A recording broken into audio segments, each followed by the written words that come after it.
Salve, siamo davanti alla porta dell'Aulicus Classic Club, questa iniziativa che ho varato in collaborazione con il mio collaboratore Stefano Torossi, con cui discuto, esamino, parlo, penso a progetti passati e futuri. A proposito, io sono Romano Di Bari, editore discografico e musicale. Sono da 60 anni nel campo della musica e da circa 50 appartamenti la mia casa editrice personale che si chiama Flipper Music ed è specializzata nella musica per la televisione e per il cinema. Ma ho deciso anche di entrare nel campo della musica classica, per cui 3 anni fa ho costituito questa etichetta Aulicus Classics, specializzata nel trovare e realizzare brani musicali classici che non sono mai stati riprodotti prima oppure che hanno avuto pochissime riproduzioni.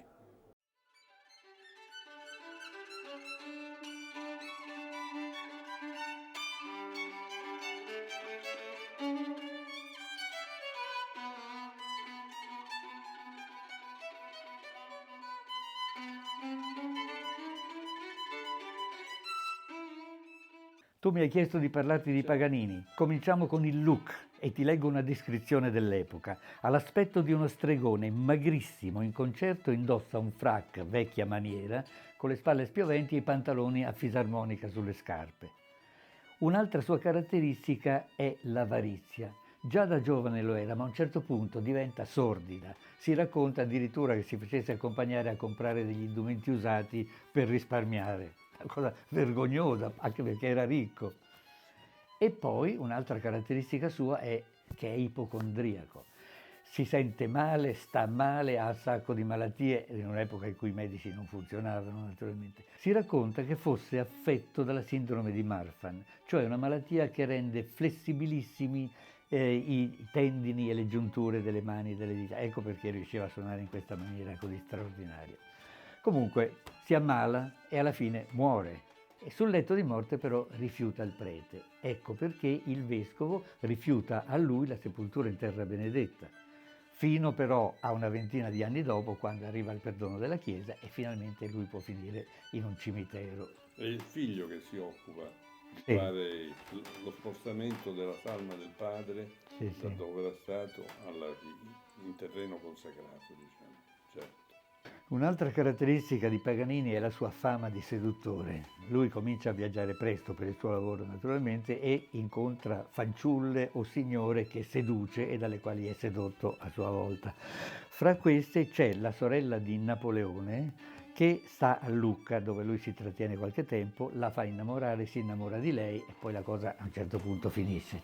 Si sposa con una certa Antonia Bianchi, la quale dopo il matrimonio rivela un carattere infernale, fanno litigate terribili, lei spacca tutti i mobili di casa, in una di queste famose litigate, oltre alla cristalleria, gli sfascia anche il fodero del famoso violino, il Guarnieri del Gesù, a lui tanto caro, che però si salva. Professione e successi di Paganini. Nasce in una famiglia poverissima, il padre era ligaballe al porto di Genova, ma abbastanza intelligente da intuire il talento del figlio e metterlo subito a studiare, per cui questo ragazzino a 8 anni già scrive la sua prima composizione per violino, quindi era un talento chiaro.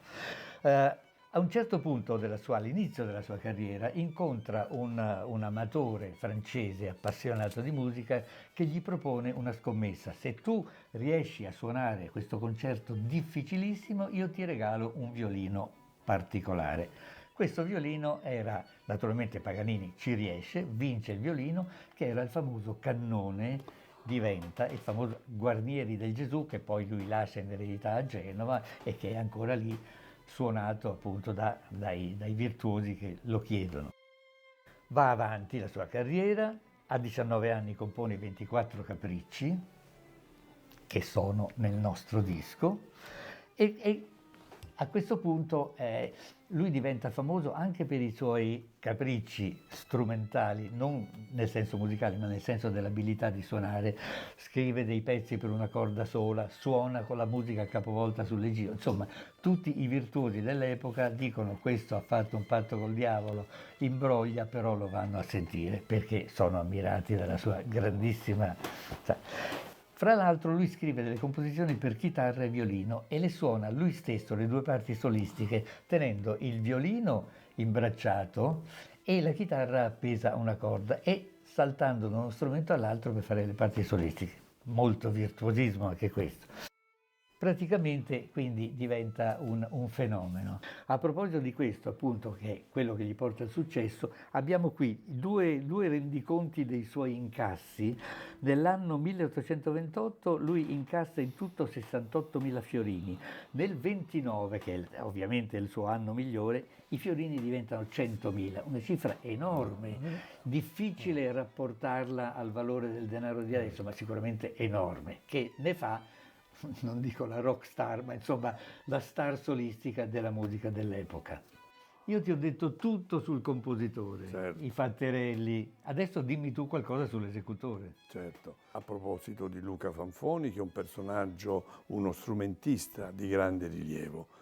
Avendoci fatto già questo primo CD, dove abbiamo messo dentro i 24 capricci più quello nuovo che è stato scoperto, abbiamo avuto la possibilità di renderci conto anche noi delle sue grandi capacità come strumentista, ma infatti è un personaggio di grande fama, conosciutissimo in Italia, conosciutissimo all'estero, ha fatto delle tournée incredibili, come una tournée dove ha fatto, mi pare, 9-10 concerti in Giappone, in sale che erano strapiene di gente, quindi è un personaggio di assoluta...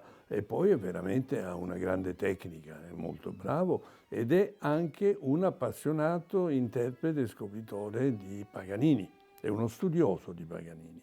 Tra l'altro lui ha questa curiosità che è molto divertente, cioè lui suona con un'orchestra, musica da camera naturalmente, costituita da membri della sua famiglia, tant'è che si chiama Luca Fanfoni Family Band. Questa registrazione del 25° capriccio di Paganini, che è contenuta nel disco da noi pubblicato insieme agli altri 24, è stata registrata da Luca Fanfoni con il suo violino personale che oggi ancora lui usa e che è un Gioffredo K fatto a Saluzzo nel 1690, quindi un bel pezzo da collezione. Benissimo allora. Facciamo una cosa, ascoltiamoci insieme questo 25° capriccio di Paganini e godiamocelo.